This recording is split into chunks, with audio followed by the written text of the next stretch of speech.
Hi everyone, ఈరోజు UGC net and సెట్కి సంబంధించి మరొక క్వశ్చన్ మీతో డిస్కస్ చేస్తున్నాను. సో అదేంటంటే మనకు ఒక ప్రోగ్రామ్ కోడింగ్ ఇచ్చారు. ఈ కోడింగ్ ఇచ్చినప్పుడు ఫస్ట్ ఆ కోడింగ్ దేనికి సంబంధించింది, ఏ లాజిక్కి సంబంధించింది మనం ఐడెంటిఫై చేసి అవుట్పుట్ అనేది మనం సెలెక్ట్ చేయాలి. సో ఫస్ట్ ఇచ్చిన క్వశ్చన్ ఏంటంటే ఎప్పుడైతే n=5 అయిందో ఈ లాజిక్ ఎలా ట్రావెల్ అవుతుంది అండ్ అవుట్పుట్ ఏంటి. సో జనరల్గా మనకి ఈ క్వశ్చన్ ఫస్ట్ లాజిక్ చూడంగానే మనకి ఇచ్చిన ఫంక్షన్ నేమ్ వచ్చేసరికి FOO. అదే FOO విత్ ఇన్ ద బాడీలో మనకి అగైన్ అదే ఫంక్షన్ ని కాల్ చేసాం, అంటే a function calling itself. So ఈ ఫంక్షన్ కాలింగ్ ఇట్ సెల్ఫ్ లో n=0 అండ్ ఎల్స్ టైంలో మనం n-1తో మళ్ళీ ట్రావెల్ చేయడం జరుగుతుంది. సో ఇలా చేసే లాజిక్ మనకి ఏంటంటే ఫ్యాక్టోరియల్ ప్రోగ్రామ్. ఫ్యాక్టోరియల్ ప్రోగ్రామ్ తెలిసిన వాళ్ళకి ఆటోమేటిక్గా ఇది చూడంగానే మనకి ఫ్యాక్టోరియల్ ప్రోగ్రామ్ అని తెలిసిపోతుంది. సో ఫస్ట్ n=5 అనేది మనం ట్రావెల్ చేస్తున్నాం. 5=0 కండిషన్ ఏమవుతుంది, ఫాల్స్ అవుతుంది. ఎప్పుడైతే 0 అయిందో కండిషన్ ట్రూ అవుతుంది, other than condition false, else black execute అవుతుంది.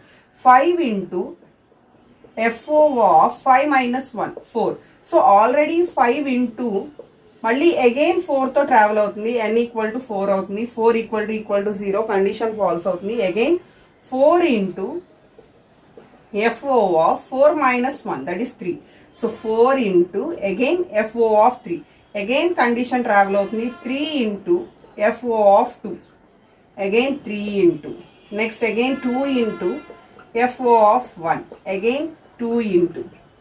Next FO of 1. 1తో ట్రావెల్ అవుతుంది. Again 1 into FO of 0. Up to ఈ కండిషన్ వరకు మనకి ట్రావెల్ అవుతుంది. FO of 0 దగ్గర n=0 కండిషన్ మనకి ట్రూ అవుతుంది. రిటర్న్ 1 వస్తుంది.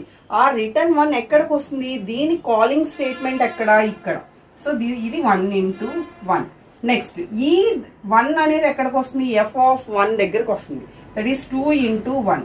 Again 2 into 1, that is 2.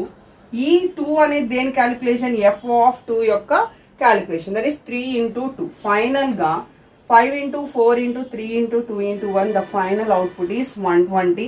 The result is 120.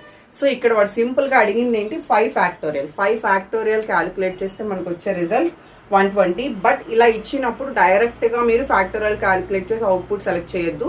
ఒక్కసారి లాజిక్ జాగ్రత్తగా చెక్ చేయండి, ఎందుకంటే సమ్ టైమ్స్ మనకి కనిపించకుండా స్మాల్ ఎర్రర్స్ అనేవి ఉంటాయి. కాబట్టి ఫస్ట్ లాజిక్ ని జాగ్రత్తగా అబ్జర్వ్ చేసి ఎక్కడ మిస్టేక్స్ లేవు అంటే you done factorial of a given number. Thank you.